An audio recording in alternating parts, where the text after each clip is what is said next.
بسم الله الحمد لله والصلاة والسلام على رسول الله وعلى آله وأصحابه ومن والاه. الله سبحانه وتعالى بكتاب لي يا أيها الذين آمنوا اتقوا الله وكونوا مع الصادقين إلنا نانت يامناچو سوچ ሆይ አላህን ፍሩት እንደዚሁም ከእውነተኞች ሁኑ ይላል። እውነተኝነት ሐቀኝነት የሙስሊም ልዩ የሚታወቅበት ባህሪው ነው። ለሰው ልጅ ሙስሊም የሆነ ሰው እንዲሁም ማንኛውም ሰው እውነትን ትኩረት የሚያረክ ከሆነ ሐቅን የሚናገር ከሆነ በሐቅ ላይ የሚሰራ ከሆነ አላህ Subhanahu Wa Ta'ala ያግዘዋል ይረዳዋል። የአላህ መልእክተኛ ነብዩ ሰለላሁ ዐለይሂ ወሰለም ምን ይላሉ? إن الصدق كأبي هريرة رضي الله عنه متلالف حديث إن الصدق يهدي إلى البر وإن الرجل ليصدق ويتحرى الصدق حتى يكتب عند الله صديقا وإن الرجل ليكذب ويتحرى الكذب حتى يكتب عند الله كذابا.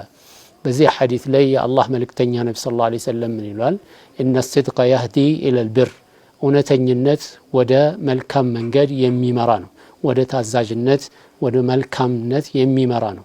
وإن الرجل لا يصدق ويتحرى الصدق ሰውየው እውነትን የሚናገር አይሆንም እንደዚሁም ለእውነት የሚጓጓና እውነትን የሚፈልግ አይሆንም حتى يكتب عند الله صديقا الله ዘንድ እውነተኛ ተብሎ እስከሚመዘገብ ድረስ وإن الكذب يهدي إلى الفجور ውሸት ደግሞ ወደ አመፀኝነት ይመራል።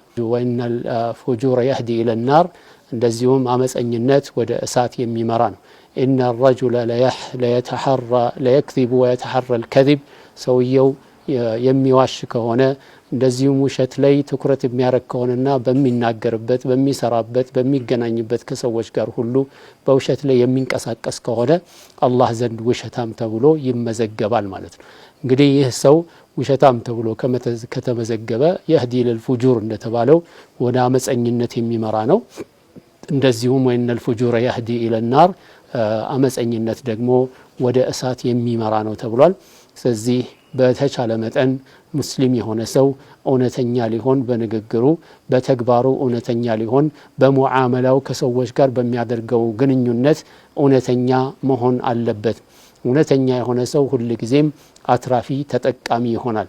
ሐታ ነጋዴዎችንም በተመለከተ ነብዩ ሰለላሁ ዐለይሂ ወሰለም እንደዚሁም ሰዎች በሚዋዋሉበት ነገር ሁሉ ሐቅን የሚናገሩ ከሆነ አላህ በረካ እንደሚያደርግላቸው ነብዩ ሰለላሁ ዐለይሂ ወሰለም በሐዲሳቸው ተናግረዋል።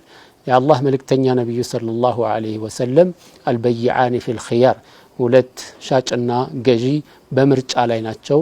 የመሸጥም ምርጫ አለው የመተው ምርጫ አለው። ገዢውም የመተው ምርጫ አለው የመሸጥ ምርጫ አለው። ከዛ በኋላ የአላህ መልእክተኛ ነብዩ ሰለላሁ ዐለይሂ ወሰለም ምን ይላሉ?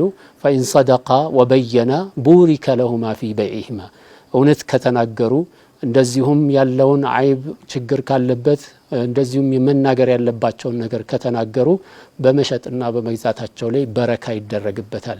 ወይን ከዘባ ወከተማ ከዋሹና ደግሞ ከደበቁ ያለውን መናገር ያለባቸውን ነገር ከደበቁ ሙሂቀት በረከቱ በይዒሂማ የንግዳቸው በረካው ይጠፋል በረካው ይነሳል ማለት ነው። ስለዚህ በእያንዳንዱ ሙዓመላችን በንግግራችን በቤተሰብ ውስጥ በሁሉም ሁኔታ ላይ እውነትን የምንናገር ከሆነ አትራፊዎች በዱንያም በአኺራም አትራፊዎች በዱንያ በረካን እናገኝበታለን አኺራ ላይ ደግሞ ጀነትን የምንወርስበት ስለሆነ እውነተኞች ለመሆን በየጊዜው ጥረት ማድረግና እውነትን መፈለግ የሙእሚኖች ባህሪ ሊሆን ይገባል። አላህ Subhanahu Wa Ta'ala ከእውነተኞች አድርገን ወሰለላሁ ወሰለም على نبينا محمد وعلى آله وصحبه أجمعين